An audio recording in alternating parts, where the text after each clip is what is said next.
Hi friends, இன்றைக்கி நம்ம rainbow கேக்கு தான் நமக்கு ஆர்டர் வந்திருக்கு. 1.5 கிலோ ரெயின்போ கேக்கு. அது 3 லேயரில் நம்ம பண்ண போகிறோம். அதுதான் வெந்துன்னு இருக்குது ஓடிஜியில். அதுக்குள்ளே நம்ம ஒரு சைடு சுண்டக்காய் குழம்பு வெந்துன்னு இருக்குது. குழம்பு நல்லாயிருக்கும். நல்லா நிறைய எண்ணெய் ஊற்றி சுண்டக்காய்லாம் போட்டு நீங்கள் ட்ரை பண்ணி பாருங்கள், நல்லாயிருக்கும். என்னோடய சின்ன பையனுக்கு உருளைக்கிழங்கு பிடிக்குன்றதுனால அதில் ஒரு உருளைக்கிழங்கு போட்டிருக்கேன். ஒரு சைடு முட்டை அவிச்சுன்னு இருப்பேன். மதிய லஞ்சுக்கு எங்கள் வீட்டில் சுண்டக்காய் குழம்பு, அவிச்ச முட்டை, சாதம். முட்டைலாம் உரித்து வச்சுட்டு குழம்பு இறக்கி வச்சிடணும். அடுத்தது ஸ்பாஞ்ச் ரெடி பண்ணி வச்சாச்சு. ஒரு ஸ்பாஞ்சுக்கு ஒரு கலர். பிங்க் கலருக்கு ஸ்ட்ராபெரி, ஆரஞ்சு கலருக்கு பட்டர்ஸ்காட்ச், எல்லோ கலருக்கு பைனாப்பிள், ப்ளூ கலருக்கு பிளாக் கரண்ட், க்ரீன் கலருக்கு கிவி. இதுதான் ஃபைனலாக நம்ம பண்ண கேக்கு.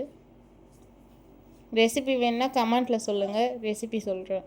ஸ்பான்ச்செல்லாம் சூப்பராக வந்திருக்கு. கேக்கும் நல்லா வந்திருக்குன்னு நினைக்கிறேன். கஸ்டமரோட ரிவ்யூ என்னன்னு தெரியல.